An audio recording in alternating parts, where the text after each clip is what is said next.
여러분 안녕하셨습니까? 양영태TV의 양영태입니다. 여러분, 이재명 대통령은 대통령실은 측근 인사가 없다고들 이렇게들 얘기했지만 지금 취임한 지 100일밖에 안 되죠. 연수원 동기만 7명이 고위직을 꿰찼습니다.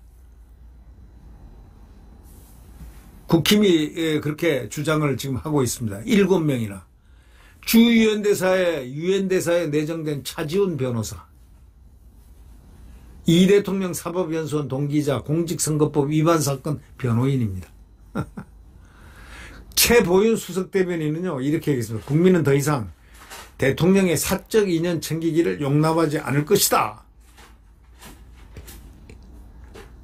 수석대변인은 국민은 더 이상 대통령 사적 인연 챙기기를 용납하지 않을 것이다. 누가 했을까요?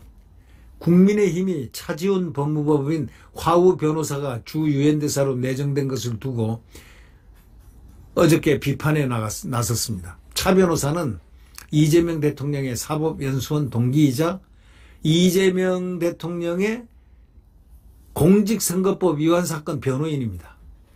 그런데 갑자기 유엔대사로 딱 발령이 났죠. 최보윤 국민의힘 수석대변인은 논평을 낼 수밖에 없죠.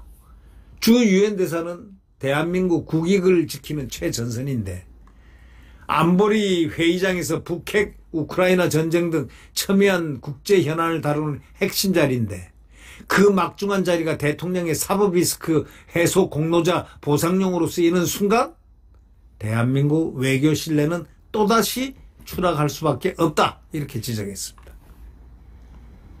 이 최 대변인은요, 이렇게 얘기했습니다. 대통령은 취임 전에는 측근 인사 없다던 약속과 달리 불과 100일도 안 됐는데 100일 만에 100일 됐죠. 기자회견 했으니까. 연수원 동기만 7명이나 고위직에 앉혔습니다.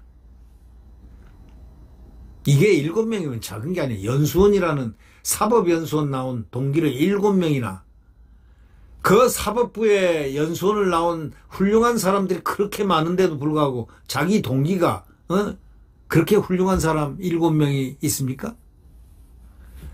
사법연수원 18기 전성시대라는 말이 그러니까 현실이 됐다는 겁니다.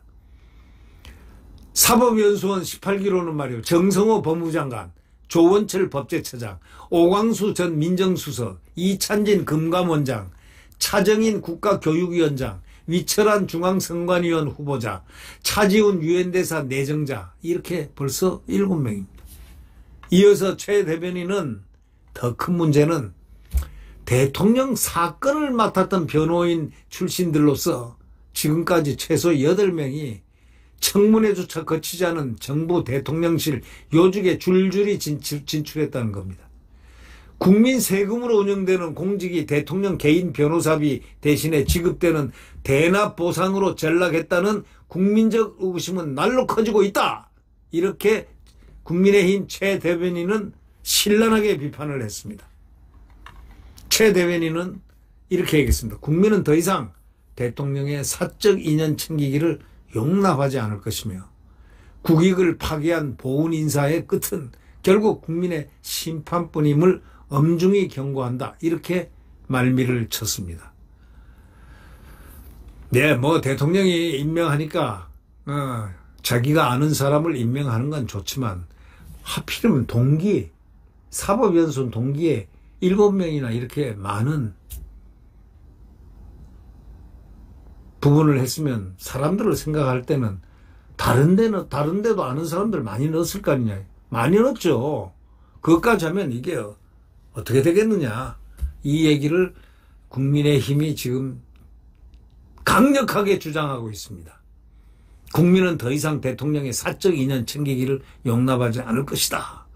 국익을 파괴한 보훈 인사의 끝은 결국 국민의 심판뿐임을 엄중히 경고한다, 이렇게 말했습니다. 자, 우리가 한 번쯤 생각해 볼 문제를 국민의힘이 짚었다고 생각이 됩니다. 여러분 생각은 어떻습니까?